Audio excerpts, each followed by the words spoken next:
This is video 2 of the lesson walkthrough for Unit 5, Day 2 and 3 lesson, Key Players of World War II.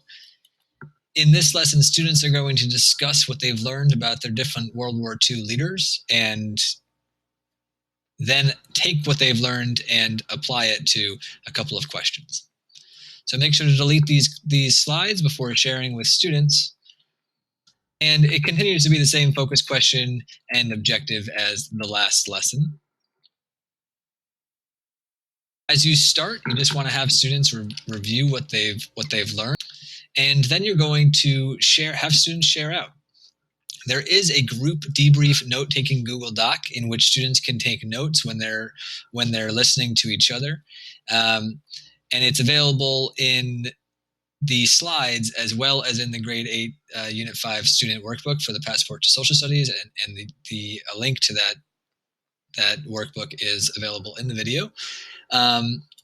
The group debrief note-taking graphic organizer asks students for each leader just to write down the country of origin, their role during World War I, a little bit about their rise to power, their role during World War II, and how would Churchill want England to respond to Germany's invasion. So it just asks that question for every leader and their respective country.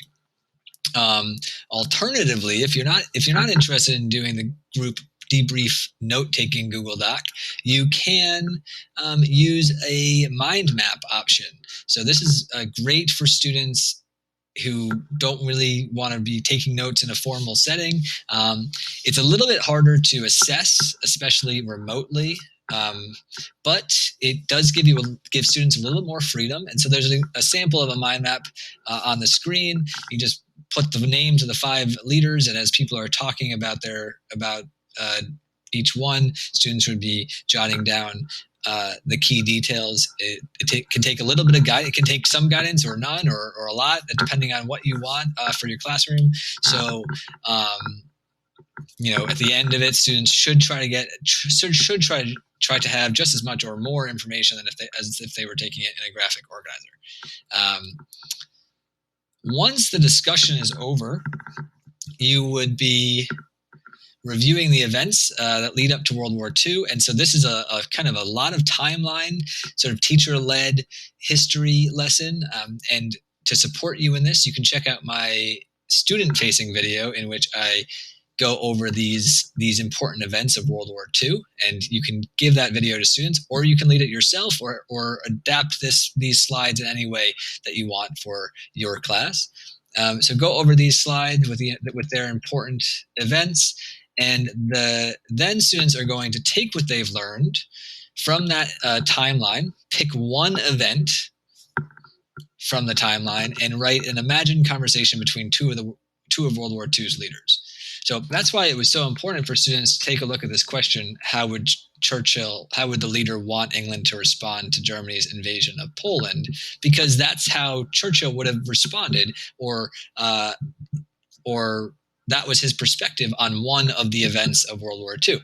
As you're supporting students in this independent work, most of the students already kind of have an idea of the different perspectives of that particular event, the invasion of Poland. So if a student is struggling with this, guide them towards using that particular event.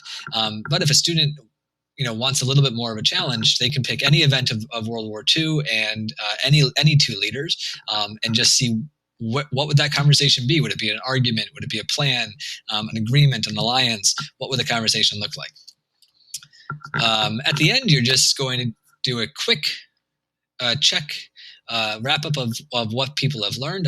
In this section, I would have students ask questions and continue to look for clarification. And then in the check for understanding, you have a political cartoon in which a few political leaders, looks like we've got Japan, Germany, and Russia, are making a lot of different pacts or alliances or agreements with each other and getting kind of entangled.